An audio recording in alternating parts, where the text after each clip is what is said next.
오늘 말씀은 잠언 19장 1절부터 15절, 제목은 가난해도 성실하라 입니다. 한때 우리나라는 많이 가난했다고 하죠. 저도 가난의 세월을 지나왔습니다만 저보다 연세가 많으신 분들은 훨씬 더 리얼 체험을 했을 것이라고 생각됩니다. 저희 부모님은 연세가 많으셨기에 가난을 많이 경험하셨어요. 그래서 어릴 때부터 가난했던 시절의 이야기를 많이 들었습니다. 그렇게 가난했던 시절엔 이를 악물고 열심히 살아도 환경은 크게 변하지 않았다고 합니다. 끝도 없는 가난의 연속, 과연 흰 쌀밥에 고깃국을 먹을 날이 올까 싶으셨을 겁니다. 그 정도로 희망이 없어 보였지만 지금은 어떻습니까? 천지가 개벽했다고 해도 되겠죠. 이렇게 놀라운 세상이 될 수 있었던 것은 끝이 보이지 않았지만 성실하게 살았던 선배들의 노력이 있었기 때문입니다. 소위 우리 부모님들의 세대 때문이죠. 그들이 포기하지 않고 열심히 살아주었기 때문입니다. 쥐구멍에 볕들 날이 있겠는가 싶겠지만 성실히 노력하면 볕들 날이 분명히 옵니다. 이 나라가 그 증거이고 이 백성들, 우리가 그 증인들입니다. 게으르지 말고 성실하라. 이것은 성경의 가르침이요 하나님의 교훈입니다. 1절, 가난하여도 성실하게 행하는 자는 입술이 패역하고 미련한 자보다 나으니라. 가난해도 성실한 자는 반드시 그의 합당한 열매를 거둡니다. 가난에 찌들리다 보면 악에 바칠 수가 있고 그러다 보면 막가는 삶을 살 수가 있습니다. 그렇지만 그런 환경에서도 성실함을 지켜내는 자가 나중엔 웃게 될 것입니다. 또한 그런 삶을 살아야 자신에게 당당할 수 있고 무엇보다 자녀들에게 어깨를 펴지 않겠습니까? 야곱은 성실한 사람이었습니다. 자신이 원하는 목표를 달성하기 위해 14년을 하루같이 보낼 정도로 말입니다. 그렇지만 그 성실함 속엔 인간적인 요소가 많았죠. 그 인간적인 요소로 인해 큰 성공을 거둔 후에도 흘려야 할 눈물이 많았던 것입니다. 그러므로 우리의 성실함 속에 하나님의 뜻을 떠나지 않아야 한다는 사실입니다. 사람들은 이런 말을 하곤 합니다. 그렇게 성실하게 살았는데 남은 게 뭐냐고 말입니다. 이처럼 눈에 보이는 것으로 성공과 실패를 판단하는 사람이 있습니다. 그럴 때 그렇게 말하는 사람에게 이런 질문을 하고 싶습니다. 그래, 수단과 방법을 가리지 않고 성공해서 그렇게 얻은 것이 자랑스럽냐고 말입니다. 법도 지키지 않고 남도 배려하지 않은 채 자신만을 위해 살아온 그 성공적인 삶이 자랑스럽다고 생각한다면 그 사람은 참 사람이기를 외면했다고 하겠습니다. 성경은 입술이 패역하고 미련한 자보다는 가난하나 성실하게 살아가는 자를 복되다고 하십니다. 하나님께서 복되다고 하시는 자가 궁극적으로 잘 될 줄 믿습니다. 당장은 더딘 것 같겠지만 나중엔 창대케 되는 복을 하나님이 약속하셨기 때문입니다. 그러니 사람들의 평가, 사람들의 눈을 너무 의식하지 말고 하나님의 말씀을 좀 더 소중히 여겨야 할 것입니다.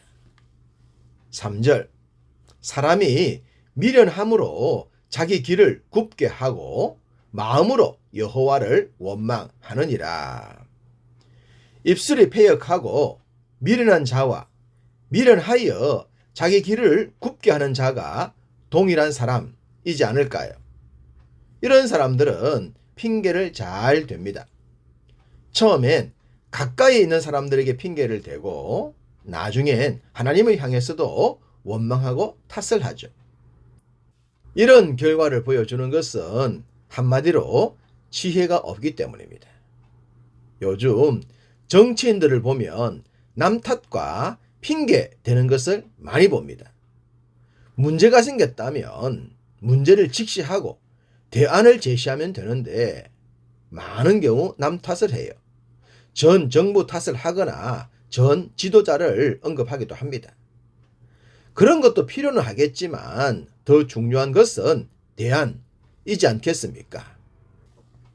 언제까지 전전 이야기만 할 겁니까? 좀 더 대승적 차원에서 큰 그릇을 보여주면 좋겠고, 그리하여 반대편도 품을 수 있으면 좋겠습니다. 남을 탓하지 않고 하나님을 원망하지도 않는 그런 자는 인정을 받게 될 줄 믿습니다. 8절, 지혜를 얻는 자는 자기 영혼을 사랑하고 명철을 지키는 자는 복을 얻느니라. 가난하지만 성실하게 살아가는 것도 지혜입니다. 하나님은 그런 자의 영혼을 빛나게 하십니다. 떳떳하게 인정을 받게 하시죠. 지혜롭고 명철한 사람은 당장의 이익에 휘둘리기보다는 먼 결과를 볼 줄 압니다. 지금 누릴 작은 이익으로 인해 훗날 받게 될 부끄러움과 바꾸지 않는 겁니다. 하나님은 그런 자를 복 주십니다. 진짜 잘 되게 하십니다. 이삭은 아브라함과 야곱에 비하면 특별한 것이 없어 보입니다. 그렇지만 그는 성실했어요. 가난했지만 정직했어요. 다툼보다는 양보를 선택했죠. 그리고 그 결과가 뭡니까? 실패로 끝났다가 아닙니다. 농사를 지어 100배를 얻었고 그에게 시비를 걸었던 자들이 용서를 구했습니다. 성실했던 이삭은 어떻게 복의 주인공이 되었는지를 몸소 보여주고 있는 것입니다. 7절, 가난한 자는 그의 형제들에게도 미움을 받거든 하물며 친구야 그를 멀리하지 아니하겠느냐. 따라가며 말하려 할지라도 그들이 없어졌으리라. 가난의 현 주소라고 할까요? 가난하면 사람들의 외면을 받는 것이 당연해 보입니다. 심지어 가족들조차도 그렇게 행동할 때가 있기 때문입니다. 때로 가난은 어쩔 수 없는 막다른 골목과 같을 수도 있습니다. 내가 태어났는데 부모님이 가난할 때가 그러합니다. 그것은 나의 선택이 아니죠. 내가 성실하고 하지 않고의 문제가 아니라 피할 수 없는 현실이기 때문입니다. 이런 경우 가난은 대를 이어 가난해진다고도 합니다. 그렇지만 이런 상황에서도 막가는 인생을 살지 말라는 겁니다. 악에 받쳐도 악한 삶을 선택하지 말고 독을 품은 것 같이 성실하게 살라는 겁니다. 가난은 무조건 대를 이어가는 것이 아니기 때문입니다. 제가 태어났을 때 제 부모님은 사업의 실패로 인해 많이 가난했었습니다.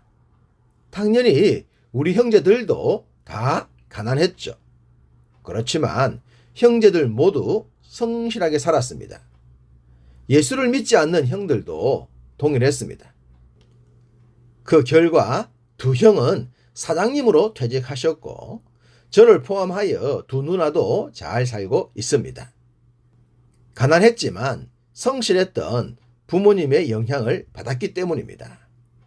나를 외면했던 친구들이 때론 그런 가족들이 있다고 하더라도 그들 모두가 우리의 친구가 되도록 우리는 성실하게 성공의 반열에 올라서야 합니다. 15절, 게으름이 사람으로 깊이 잠들게 하나니 태만한 사람은 줄일 것이니라. 성실과 반대는 게으름이며 태만입니다. 이런 자의 삶엔 미래가 없죠. 아무리 부유하게 태어났다고 하더라도 말입니다.